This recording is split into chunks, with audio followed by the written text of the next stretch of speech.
I'm Mike Vardy. Meal planning is important because it prevents us from being a disappointed wreck when dinner time comes around and we have no clue what to make, or even if we have the ingredients to make the meal. It's a time and a money saver, but most importantly, it frees up valuable brain space. Creating a meal plan prepares us for the week to come and gives us peace of mind that we're organized and can feed ourselves and our family. That's why I do it, and that's why Plan to Eat helps me do it. Your subscription includes access to the Plan to Eat website and fully featured mobile apps on iOS and Android. And Plan to Eat gives you the tools to clip and organize recipes from any website, the ones your family loves and that fit your dietary preferences and needs. And you can create a meal plan around your schedule. Then what happens is the Plan to Eat software automatically creates an organized shopping list based on your plan. So sign up for your free trial at plantoeat.com/timecrafting. That's plantoeat.com/timecrafting. The coupon will be automatically applied to your account and can be used when you're ready to subscribe. It's valid for new customers only. Give Plan to Eat a try today. And this is the Productivityist Podcast.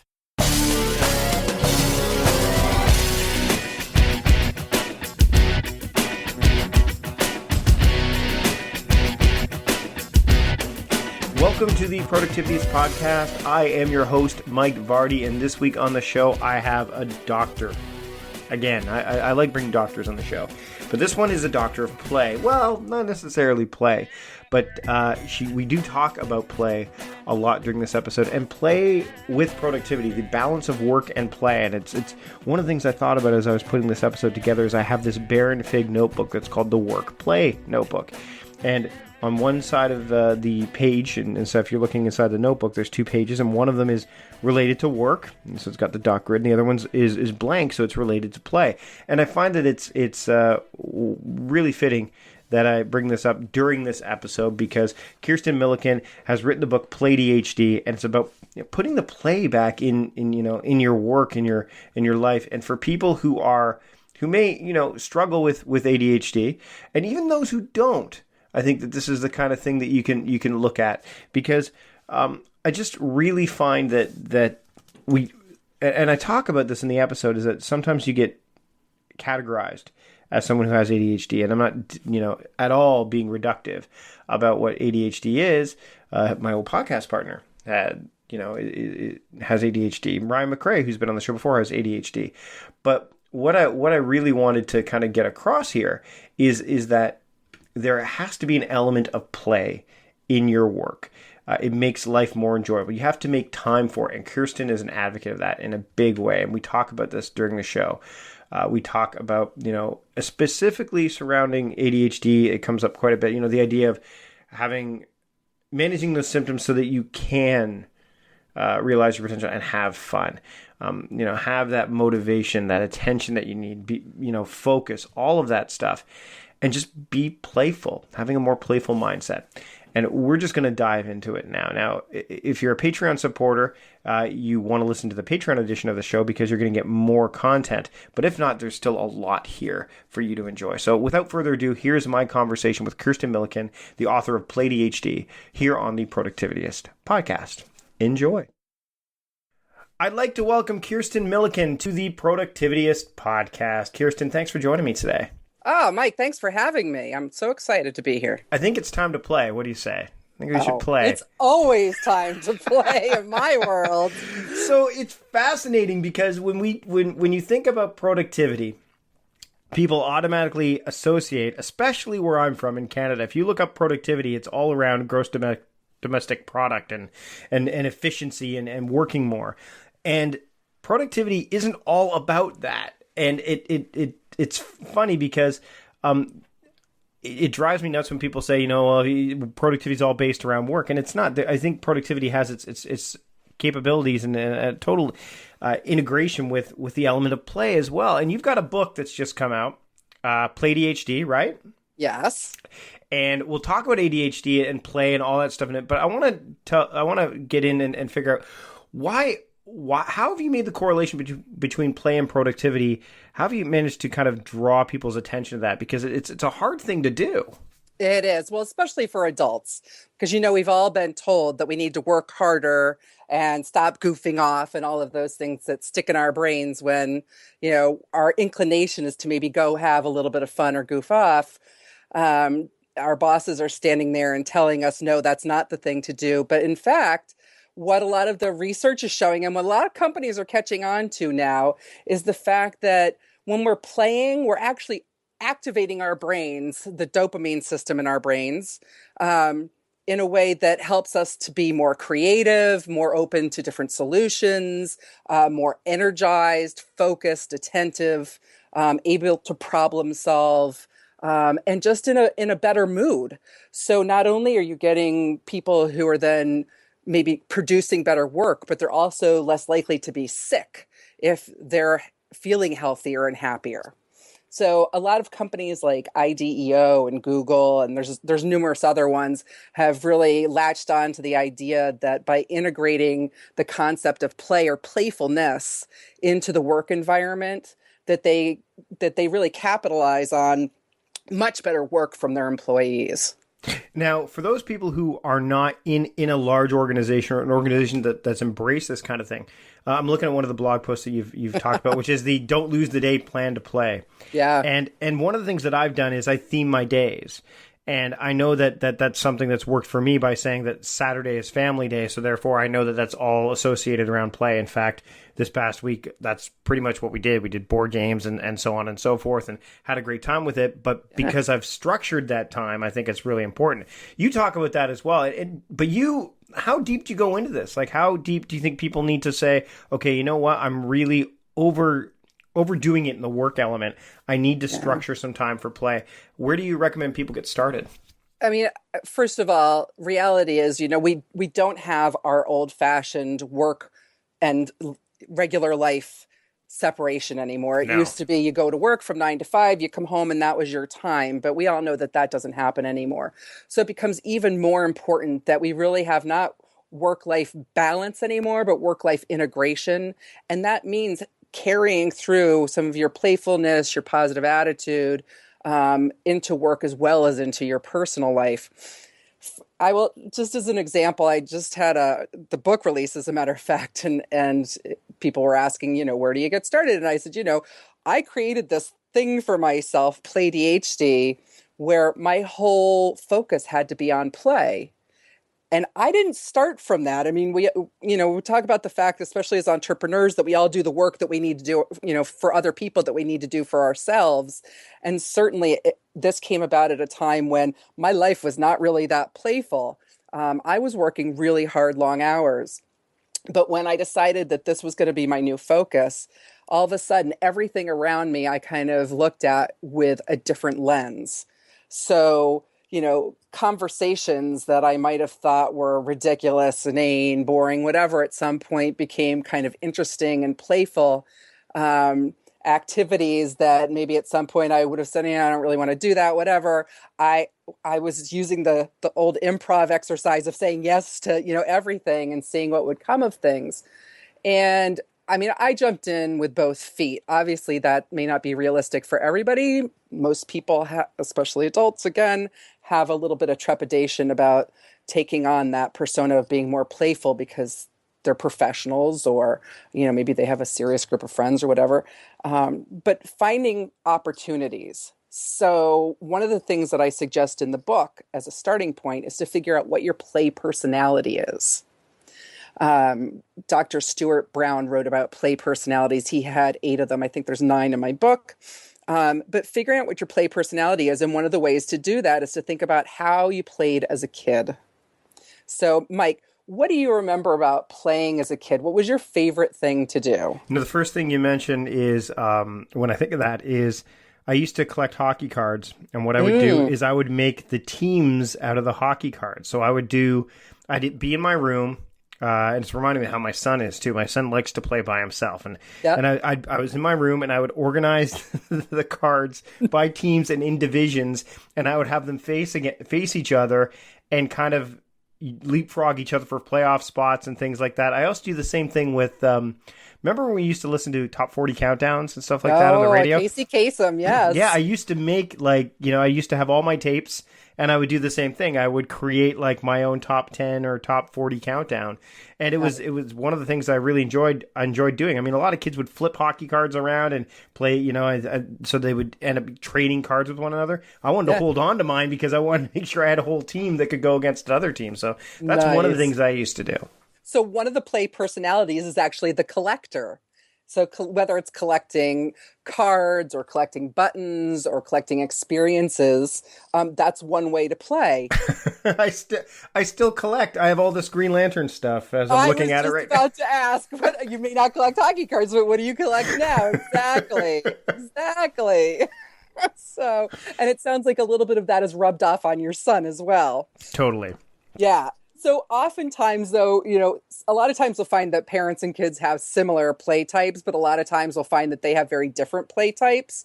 And I'm sure among your friends, too, you find that they maybe are not all into collecting. They may like to do other things. And so oftentimes we're kind of tested because if we're going to play with our friends, we have to do things that they're going to enjoy as well as things that we're going to enjoy. So that opens us up to a whole world of different kinds of play.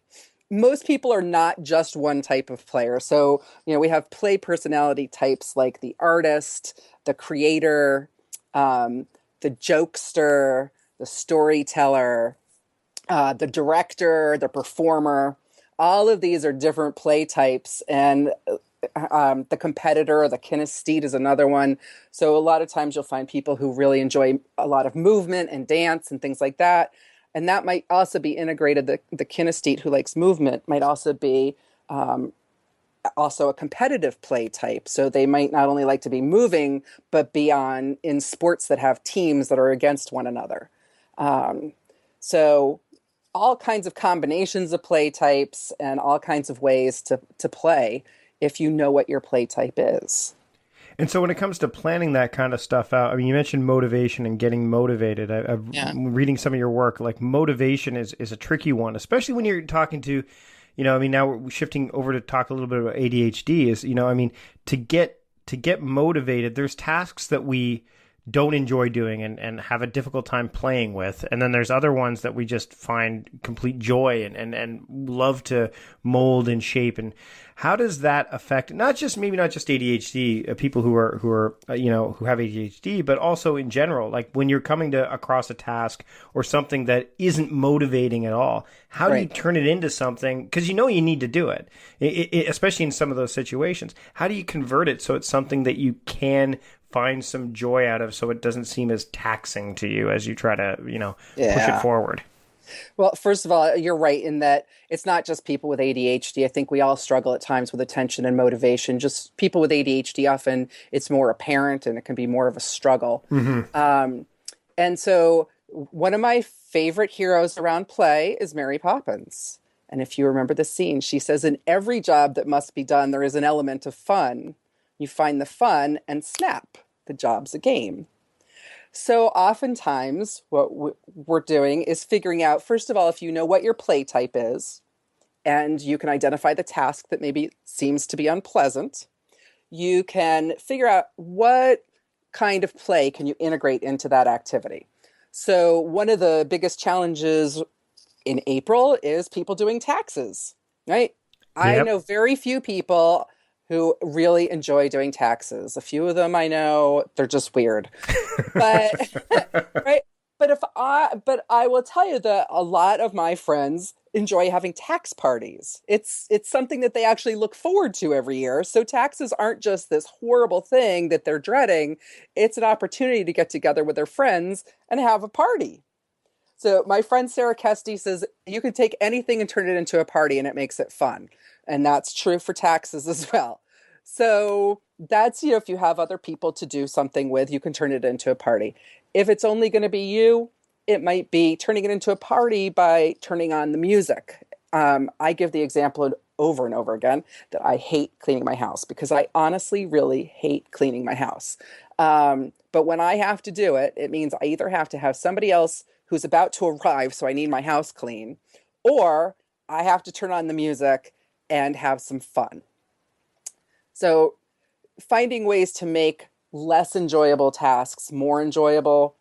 Sometimes it's more subtle, like if you have to do some kind of filing, using colored folders, the energy that you get from just having those different colors, or instead of, writing labels out, maybe making some picture labels by using your computer, just being a little bit more creative and doing something that's boring can also make things a little bit more interesting. Yeah, I found that color is absolutely huge for me, in that it just creates an anchor. It creates this sensory anchor for me that's like, okay, I know that this green color means Productivityist because that's my brand, so that's related to that. Orange is personal. Like, I have very specific colors that I use to align with certain roles that I have. Do you find that's important for, again, people who have ADHD, as well as, and I think a lot of people misconstrue, or either maybe they don't. But I know that I was, it was funny. I thought I had ADHD.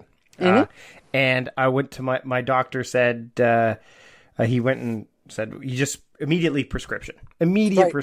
Right. And it turned out that I went and saw a couple other people, and they said, you don't have it. You just have a lot going on. You do. They said, you're not, you have no problem with you have some elements of it, but it's only because you've taken on so much. Do people get confused with that? Because the immediate thought is, I can't focus on anything, so I must have ADHD. And I think that's a misnomer, right? Absolutely. One of the challenges these days, because we have so much to focus on with all the screens and all the, everybody trying to do more in less time, and, the competition, especially for kids, of having to be engaged in so many different activities that they're competitive when they go to college and what have you. I think that all of that pressure and all the stimulation that's going on around us definitely creates the illusion sometimes of people having ADHD, when it's more of an external factor as opposed to their brain wiring being different. So it is a challenge, and there are a lot of other things that can create similar symptoms. And it's something that anybody who's looking to get diagnosed needs to make sure that it's not just a 10-item checklist that they're going through with their primary care physician, but that they're actually going to a professional who knows how to differentiate between some of the other things that can look like ADHD. So when it comes to ADHD and ADD, we talked before we started recording about Rick Green, and I watched, a fellow Canadian, and I watched, my wife and I watched the program, the Totally ADD program with him and Patrick, and really well done. And lists came up, and my wife's like, you love lists. You absolutely. She started to put these things together. I'm like, well, let's not get, I love lists, but I'm a productivity strategist. So of course I love lists. It's what I teach people. But one of the things that I want to touch on is the idea of the right types of lists. Exactly. Because I think that what happens is, and this happens with people getting things done methodology, which is a great productivity methodology, not for everybody, but it's been widely touted. And I know David Allen, and I think it's a fantastic tool for some people. Yeah. But there gets to a point where there's almost too many lists. When you're dealing with somebody that's either that you've anyone, it doesn't matter whether, I would imagine there's probably differentiating factors, but when you're trying to encourage them, say, hey, make a list, what are the elements of a list that you want to see, in that list, as opposed to how many lists they make or whatever? Like, when you're looking at this and helping somebody cope with all the things they've got going on, what do you recommend they do in terms of putting a list together? There are a few things. Actually, so one of the chapters in the book is called Plan to Play. And one of the things I talk about with some of my clients is that they need to start their to-do lists with the things that they want to do that are activating to them or playful to them, right? Mm-hmm. So if this week you're going to have family day, you want to make sure that that's on your list for the week. And you want to make sure then that it's in your calendar for the week, because one thing that I know is that I can make lists all day long, but if I don't assign a specific time and day to do those activities, they usually don't get done. Right. Because there's always something else sparkly or more interesting or whatever, during my day that'll capture my attention. But if I have it written into my calendar, then I'm more likely to do it. So I encourage people, though, to first start with their list of what kind of fun activities would they like to do during the week? what are their obligations that they have to do during the day and during the week, and how can they combine some of those things. So you want to make sure, again, that there's a good integration so that some of the work activities can be done maybe in a playful setting, maybe your bathtub instead of at your desk, or with some music on instead of sitting in silence. And that you're also either front loading or at least planning during your week to have some playful activities that are motivating to you to kind of get you through some of the more difficult stuff. And I do talk about using those play activities to front load a lot of times. If you know that you've got a long, boring task that's going to be happening, say tomorrow at 3:00, and it's really going to be difficult for you to get started, to feel motivated, and to maybe stick with it, you want to make sure and plan some time before you have to sit down to do something that's going to be playful, that's going to be, again, activating the dopamine system in your brain so that the frontal lobe area, which is where your executive functions are kind of prepared and help you to get started with the project and to be able to persevere as you go through this long, maybe boring, potentially boring task. Taking breaks, it's also important to put that into your to-do list and into your planner when you've got longer tasks to do. And those breaks need to be something that, again, are triggering the dopamine so that you're not just getting up and maybe playing a game on the computer just to waste the time, but that you're actually doing something like maybe taking a walk out into the grass or telling a joke to a friend, having a good laugh, something that kind of gets your juices going, if you want to say it that way. Would you consider meditation a form of play? This just came to me as I'm sitting there. I'm like, because meditation is one of those things that I think is when we take breaks, I think that's one of the things we can do to kind of do a reset. Yeah. Do you consider it to be a form of play? I think that there are forms of meditation that are absolutely playful because one of, some of the aspects of play are very similar to mindfulness or meditation, which is being very present focused, being, allowing whatever happens to happen and kind of going with the flow. Feeling like there's no, you can't really fail at it. You're just observing and allowing things to happen. So there is some playful aspects to meditation. I think when you're first getting started, it maybe doesn't always feel so playful. No. But there's tools like Headspace and that are trying to make it more playful too. I think that we're seeing. And I've noticed this with even the task management tools out there and calendar tools. I've got this calendar tool called Free Time that I use. And it tells you every day how much free time you have. Now, that might be a bit of a scary thought for someone with ADHD because what am I going to do with that? There's no such thing as free time. There's no such thing. But we're seeing some really innovative things done with technology in the space. I mean, you've got some stuff that you've listed on your website, such as the time timer, right? Which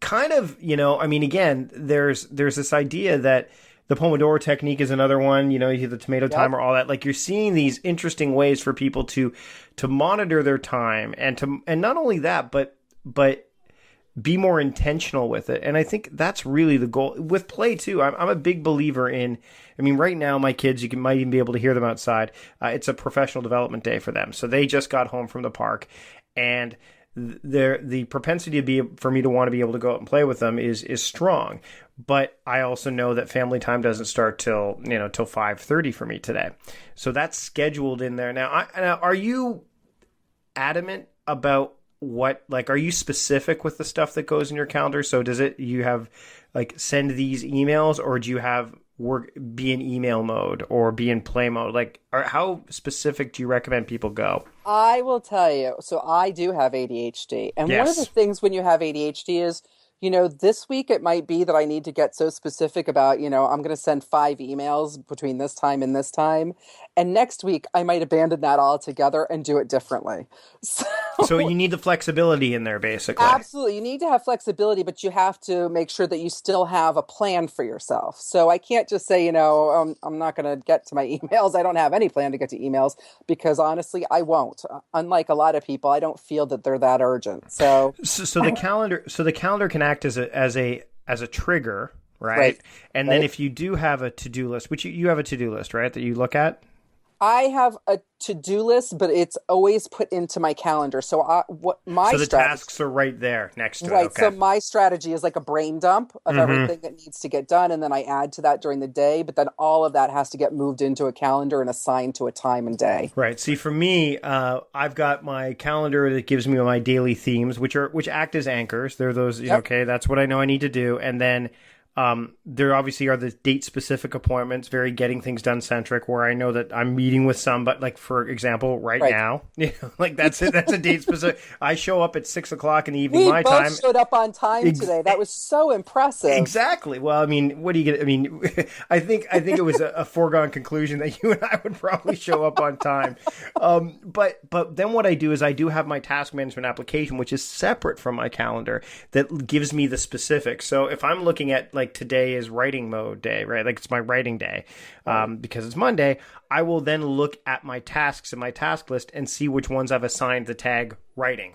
So that way I know that I'm not going to be distracted or diverted by those shiny other things such as read this book or, do whatever. I want to look at what writing tasks I have to do. So I give my brain fewer decisions to make, which it sounds like that's pretty much what you have to do as well.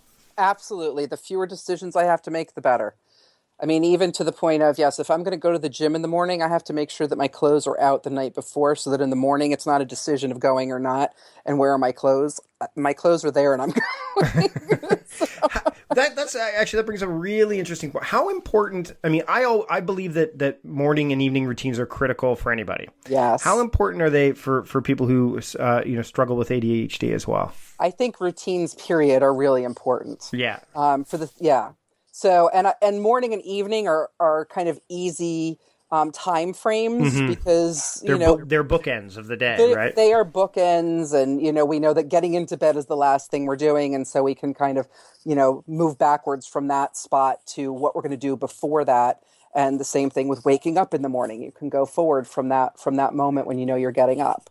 Whereas the rest of the day can often be a hodgepodge unless you have specific routines that are already set. So I think that exactly as you're saying, making sure that you have routines at the beginning and end of your day, and a lot of them around making plans to get your to-do list done, to focus on your themes, or to have fun. Make sure you have fun. Do you plan the night before? Or do you plan the morning of, or do you plan at both times in case things have changed between you going to bed and waking up the next day? Right now, my plan is supposed to be playing with my dogs. Can you hear my puppy in the background? He's very insistent that I come out and play. You have your dogs, I have my kids in the background. It's working out real nice. It's working out really great. My little Frenchie is very insistent on playing with me many times. Well, you have snow outside right now, which I find fascinating in Portland, Maine. Yes, I'm finding it fascinating, too. It was 70 degrees 3 days ago, and now we have snow.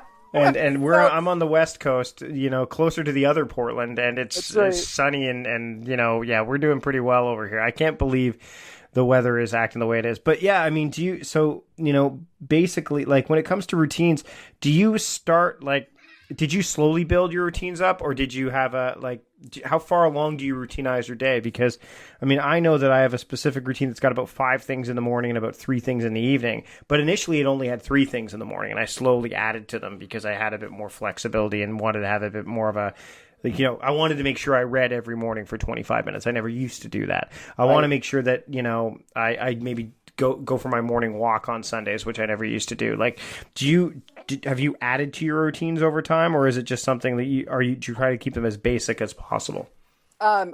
Definitely adding to them, and again, always changing things. So we just recently started using Blue Apron, which is the new food to your home kind of thing. And so on Thursday, Friday, and Saturday night, my younger son and I now cook these meals together, whether or not there's something he wants to eat or not. He likes cooking. And so we have this new routine now that got built around a new thing that we decided to try. It happens to arrive on Thursday night. So that kind of helped us to set this routine for ourselves. So sometimes there are external events that kind of trigger what our habits and routines are going to be. And then other times, like going to the gym. I used to go to the gym every morning at 6 o'clock. I stopped for a while because of some injuries and illnesses. I then set my schedule because I do have a job. part-time, I tried to schedule it so I would go in the afternoon. I'm finding that afternoons do not work for me. So now I'm going to go back to my morning schedule and hope that that kind of works for me again. So sometimes it's playing around with things, setting that priority. As you said, you know what your theme is. You may not know, moment to moment during the day what you're going to be doing within that theme, but you know that you're going to fit those things in. And so the same thing is true, I think, for myself and for a lot of my clients and friends, that we set what our intentions. We want to eat healthy, and how are we going to build a routine around making sure that we shop to get the foods that we want, and we plan our meals, and maybe we spend time, with our family doing the cooking, or maybe we cook extra and freeze it so that we have that for the meals during the week, going to the gym, and then, of course, getting work done, doing your writing and maybe your reading and doing your marketing, and all of those good things have got to fit in. So depending on what's going on, the more they become routine or habits and get put into certain spots during the week, the more likely they are to happen. Well, I'm going to definitely put into the show notes the fact that you also have an article at Totally ADD where it says how to write a book when you have ADHD, because you just finished a book. I did. Well, you didn't finish it; it's been published, and you did. So I think that's it's I've had a blast talking today, Kirsten. I mean, and I'm looking forward. So you're doing a talk at the National Association of Professional Organizers Conference. I am. For foreplay. Is that what it's? Is it for? How do you? Yeah, it's getting shit done. Oh, is that what it is? Okay. They just wouldn't let you put that in the title. Did they not let us? I don't remember if they let us. It says foreplay, the secret ingredient to ADHD motivation. But well, it was originally titled "How to Get Shit Done." Well, and at the end, it does say learn how to identify demotivating tasks and create a personalized plan of action to help your clients get done. So I guess that's probably why they reworded it for us. They reworded it for us. That's good to know. So I hope I'm going to be able to check that out. I may have to move my flights around. And frankly, you know what? It's funny. I was at my doctor's the other day, and he loves hearing about where I travel. And he said, "Oh, you're going to Atlanta. You have to do this." And I said, "Well, my wife, I'm only there for a couple days. Actually, I'm in and out, not even a couple days." And he said, "Well, as your doctor, I don't advise you to travel so quickly after getting there. And I think you need at least 2 days." So I said, "Well, if you want to give me a doctor's note to give my wife, I can show you her. I can take pictures of her tearing it up in front." But we'll see. I mean, May is. I'm looking forward to it. So I'm looking forward to meeting him, and I strongly encourage everybody to check out this book, PlayDHD. And I love anybody who can do a portmanteau too, because Productivityist is a portmanteau. PlayDHD, total portmanteau. It's fantastic. There you go. And it came out suitably on April Fool's Day. It did. We planned that. It was so much fun. So absolutely. And I just also want to tell you, being a doctor is a beautiful thing. So I also will give anybody who's looking on my site or who gets the book a prescription to play from myself, Dr. Milliken, so that you can bring that to whoever will accept it as proof that it really is something that you should be doing all the time. Awesome. Thanks so much for joining me today. Where can people find you on the internet? I know we got the website in there, but Twitter and all that stuff? Yep. So I'm on PlayDHD.com. I'm on Twitter at PlayDHD, Facebook PlayDHD. And of course, you can Google me because there's nobody else in the world that has the word PlayDHD in their title. So thanks again for joining me, Kirsten. Thanks, Mike. This was a great conversation to have. I can't wait to see Kirsten in Atlanta when we're speaking at the same event. But one of the things that I wanted to really make sure I got across was the idea that play is so... If we spend all of our time working and don't set aside that, like for me, that themed family day is all about play. The family time that I have once my kids get home from school, and actually as I'm recording this closing, they're getting out of school early today. So I only have about an hour left of time to really get down to work. So it's giving me this focused work time that I need. Whether you have ADHD or not, it's really important to make time for play. Schedule it in some form or another, whether you want to get really regimented with it in your calendar or whether you want to have more of a themed component to it. But I strongly suggest you pick up Kirsten's book, PlayDHD. As we're recording this, it is en route to my home, so I can't wait to dig into it. I'm reading a lot more lately, and I'll have more thoughts on it in a future episode, likely in one of the bonus episodes that are exclusive to Patreon supporters. So if you're interested in supporting the show, having the capability to check out some of the perks we have to offer, and supporting the show in a monetary fashion, you can do so by going to patreon.com/productivityist. If you can't do that or are not able to do that, then another way that you can support the show is by sharing the show far and wide. You can share it via social media, but another great way to do it is to rate or review the show, or rate and review the show in iTunes or your podcast home or aggregator of choice. That way people can find it, and we can get more people listening to the show. If you have recommendations for guests, that kind of thing can come through there as well. So, and I read all the feedback that I'm getting on iTunes and elsewhere to make sure that I can make the show better, because that's my goal. I want to help more people, and the people I have on the show also want to do the same. That's it for this week's episode of the podcast. I am your host, productivity strategist, and founder of Productivityist, Mike Vardy, reminding you to stop guessing and start going.